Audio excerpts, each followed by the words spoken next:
Okay, so we'll continue in the second lecture talking about substance use disorders, and here we'll focus on etiology. And in this lecture, we're not going to focus so much on treatment. I'd rather that be a discussion between us. So first, I think we need to acknowledge that for many, many people, um, their substance use starts in the adolescent years. Obviously, that's not true for everyone, but that is true for lots of people. And so let's start just by thinking about that developmental etiology. And first of all, as adolescents explore identity, using substances may be part of that exploration. But that also adolescent choices around substances vary, that not all teenagers drink, not all teenagers smoke weed, not all teenagers use substances at all. And that those choices that teenagers make is linked to family behavior and peer behavior, that if they're around people, either in their family or peers of theirs, friends of theirs, who are using substances, then they are far more likely to use substances. And we also need to pay attention to where frontal lobe development is in the teen years, right? So that from other classes, hopefully that the frontal lobe matures at the last piece of brain maturation that occurs, and that it's linked to pubertal timing, so that young women have frontal lobes that mature a couple of years ahead of young men, but that all teens have immature frontal lobes. And you may remember from Psych 111 the idea that the limbic system matures several years ahead of the frontal lobe, and we have this period of years in mid-adolescence especially, where emotions and emotional decision making therefore are fully online, and that impulse control and careful decision making are not, because the frontal lobe isn't quite there yet. So it's often in those years that we get adolescents making choices about substances, and so they're making choices at that point with decision making that is not as mature, not as fine tuned as it will be in a few years, and so that's not. So it's less surprising then that we get more teenagers who might choose to start smoking than we get 30-year-olds who might choose to start smoking.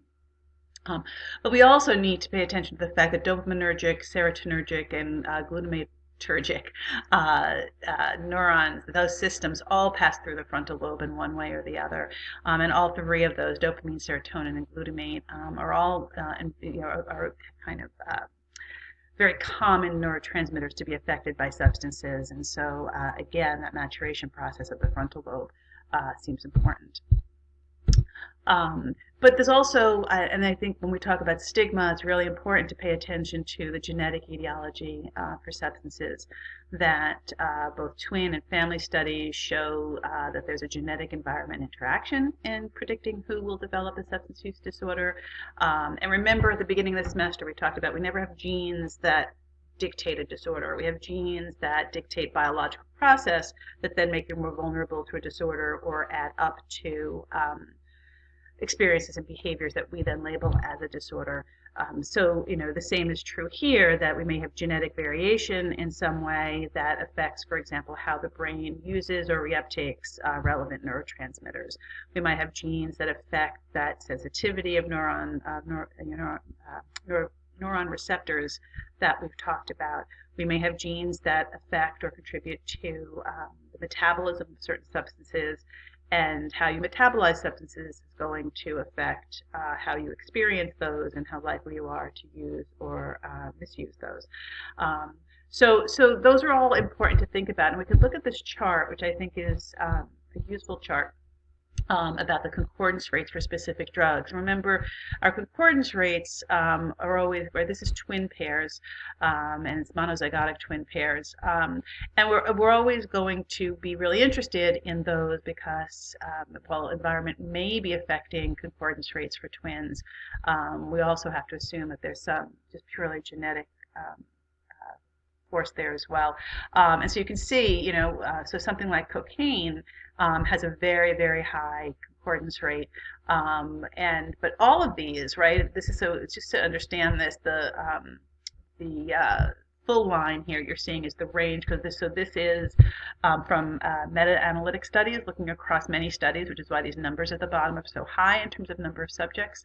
And so it's looking at, like, for example, if we look at sedatives, one study found no concordance rate, but one study found what looks like a 90 percent concordance rate, but the average, the mean was here around zero point 0.5, a concordance of around zero point 0.5. So that's how to understand these. And gambling obviously only had one study. It's why you don't have the full range there of any kind. Right, and so you can see, that the minimum we have here is a zero point 0.4 concordance rate, which speaks probably to genetics to some degree, but also perhaps to that original point we made, which is that you're also what happens in your family predicts what's going to happen for you as well. But this is, hang on to that chart because I think it's a useful chart. But if we dig a little bit deeper into the idea of neurobiology, and how it might affect substance use disorders, dopamine is going to often be our big winner. That dopamine, as you know, is involved in our reward and pleasure system, and it's involved in most substances that we would take a look at. The idea here first is that, as you probably know, things that prompt the release of dopamine or that increase our use of dopamine are things we go back to over and over, right? Things that we enjoy are often things that touch on dopamine in some way. But it's important to point out that when people are using substances, or especially if they're have a substance use disorder, that more often they're using those drugs to feel less bad. We tend to think that people are using substances to feel good, but really for most people it's about reducing bad feelings, and those bad feelings might be physically bad feelings, so it's easy to make that connection for people who get addicted to painkillers, for example, after having them prescribed. But also, lots of people who wind up with an alcohol use disorder might be reducing feelings of anxiety with alcohol as opposed to seeking to feel giddy with alcohol. And I think that's a really important distinction, especially if we go back to that question about stigma for this set of disorder. And so there are people who feel chronically bad are going to be more at risk for substance use disorder. And again, feeling chronically bad may be because you have genes that mean you're not normally using dopamine as effectively as you should, and so you're not getting rewarded as often or as effectively as you should. But it also may mean that environmentally, the circumstances of your life mean that you're feeling chronically bad. You're lonely, and you feel chronically bad, right? You live in sustained poverty, and you feel chronically bad. You have another psychological disorder that makes you feel chronically bad. All of those increase the risk for substance use disorders, again, because the ability of some substances to reduce that bad feeling for people.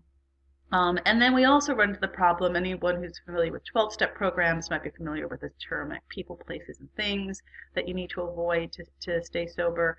This is what psychologists sometimes call incentive sensitization phenomena, the idea that we classically condition lots of other things to the substance. And actually, there's brain studies looking at the idea that the things that have been classically conditioned wind up showing similar brain effects as the actual drug does, that essentially our reward system starts getting activated with those classically conditioned stimuli. And so those things do then remind us and make us kind of move towards the use of those substances in the same way. Treatment for substances often does include medication to address this neurobiology that we were just talking about. It often does also include cognitive behavioral treatment, or at least the techniques that you and I would associate with cognitive behavioral treatment. So thinking about looking at that connection between thoughts and feelings and behavior, and trying to kind of what you and I have talked about is creating longer pauses between those connections where you can make other choices, right? So we'll talk more about treatment. I know some of you are in the DART program and you may have specific things you want to talk about, so we'll talk more about treatment when we meet. Thanks. Have a good day, guys.